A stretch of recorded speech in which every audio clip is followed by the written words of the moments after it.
Ассалаумағалейкум.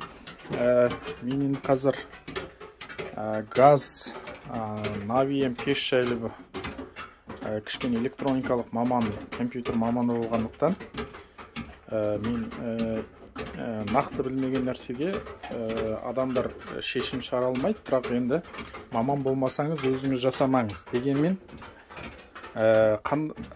келген специалистермен қалай саудалассаңыз болады деген жайлы қазақ тілінде сіздерге бір көмегім тисін деп айтып жатырмын. Жалпы қысты күндері бұрын менде Әл-Фарабиде үйде Хауард пеш болған.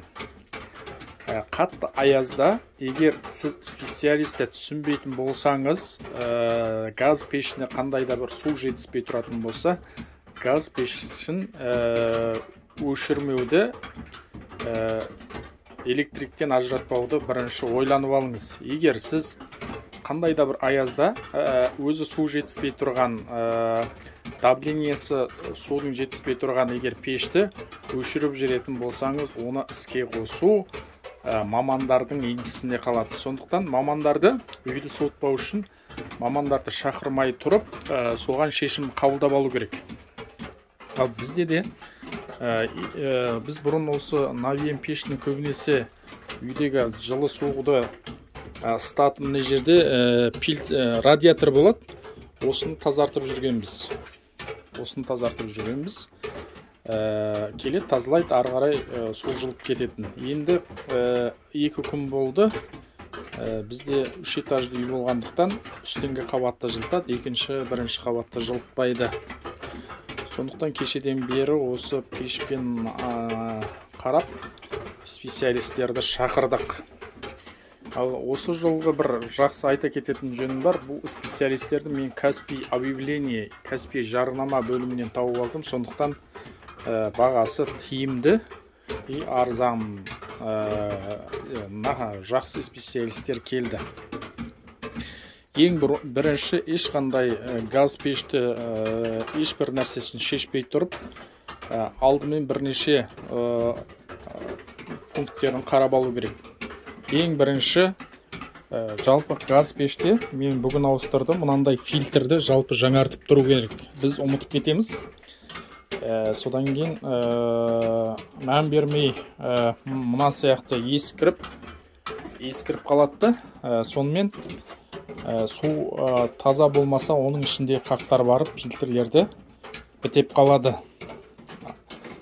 Ал бұл жұмысты мен негізінде білетімін. Енді менің білмейтін шаруам мынау. Мысалы мынау давление, егер су қандай да бір немен артық болса, осыған қарай үрлейді, осының іші толып қалады екенді, давлениенің дұрыс реттемей тұрады екен. Сол үшін ең алдымен осыда давление бар ма деп, мына жердегі велосипед немесе машинаның резинасын ауа шақитын насостармен бірінші мына жерден шешіп алып, ішіндегі суды шығарып тастау керек. Егер пешіңізде суға байланысты давлениеге көтерілмей тұратын болса, бірінші осыны тексеріп көріңізге болады. Екінші, кешегі специалистерден ұққаным, мына жерде тоже ауа болады екен. Осы ауаны шығарып, басып қалсаңыз, өз ауа шығады, сөйтіп тексеруге болады. Енді үшіншісі, біздің кеше мынау не деп аталады екен? Датчик, в общем. Бұл датчик мына жерде тұрады, міне жаңасын салып қойды. Мынау ескісі. Датчиктің мына жерден шешіп, бірінші бір картпен тазалап, датчиктерін істеп тұрма, жоқ па, соны көруге болады. Бірінші, ешқандай датчик сатып алмай тұрып. Екіншісі, енді бұны құрастырып болғаннан кейін, үшінші, мына жерде суды айналдырып тұратын, енді кішігірім, Мадейн Корея дейді, Санкио дейді. Бұл да ыстық су, таза суды реттеп, үйге қарай реттеп тұратын тоже датчик емес, мотор деп айтайықты. Енді міне мұның үшін тат басып, қақ басып сөйтіп қалады екен. Былайша айтқанда машинаның радиаторының басы сияқты.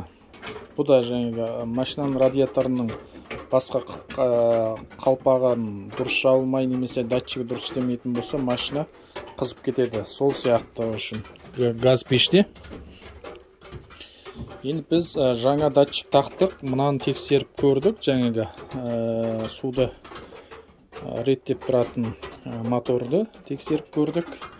Сонымен ең соңында шешімге келдік. Мына жердегі жаңағы радиатор дейміз ғой. Соны іші қаққа толып қалған, қоп-қоңыр. Соны тазалауға кетті. Жалпы біздің енді жалпы специалистер өте көп ақша сұрайды ғой. Сол үшін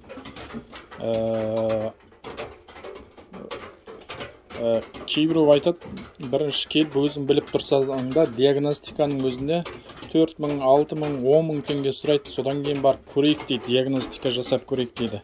Негізінде пеште ондай диагностика жасайтын көп бұл жерде недер жоқ. Бұл жерде электроникасы бар, әрине электроникасын байқау керек. Бірақ бұл жерде жаңағы регулировка жасап тұрасың датчик, мынау и мына жердегі радиатор, солар маңызды.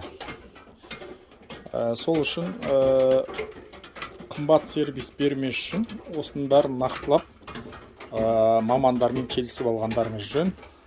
Бұл да болса біздің қазақтың ауылда отырған болсын, осы газ пешпен үйін жылытып отырған қазақтарымызға қазақ тілінде бір кеңес болсын деген ниетпен сіздерге түсіріп отырмын. Жақсы, оян қазақ, Алаш ордасы осындай электроникалық барлық заттарды қазақ тілінде үйретуге, дамытуға үлес қосайық. Лайк басып, абонент бол.